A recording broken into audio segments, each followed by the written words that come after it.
वसुबारस झाली म्हणजे दिवाळी सुरू झाली। आपल्या कृषीप्रधान देशात पशुधनाला महत्त्वाचं स्थान आहे।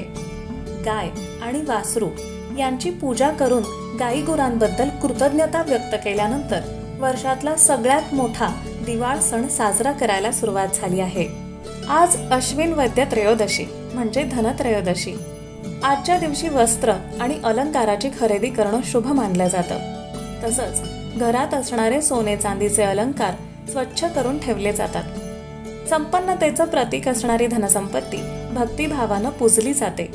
कुबेर, विष्णू, लक्ष्मी, योगिनी, गणेश, नाग यांची पूजा करण्याची पद्धत आहे।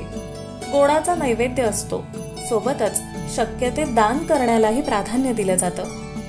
संध्याकाळी दिवे लागण झाली की एक दिवा घराच्या दाराजवळ आणि धान्याच्या राशीजवळ ठेवला जातो।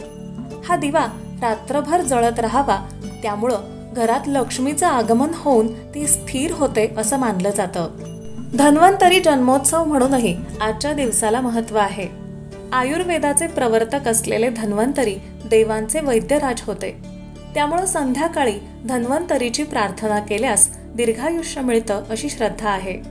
आजच्या दिवशी यमदीपदान हे व्रतही केलं जातं। दीपदान म्हणजे दिव्यांचं दान। दिव्याचं विधिवत पूजन करून यमराजांची प्रार्थना करण्याची प्रथा आहे। शेतकऱ्यांसाठी शेतातून घरात आलेलं धान्य म्हणजेच लक्ष्मी, त्यामुळं धनत्रयोदशीला धान्याची पूजा करण्याचाही प्रघात आहे। सगळ्यांसाठी आनंदाचा दिवाळ सण संपन्नतेचा व्हावा अशी मनोकामना करण्यासाठी धनत्रयोदशी उत्साहात साजरी होते।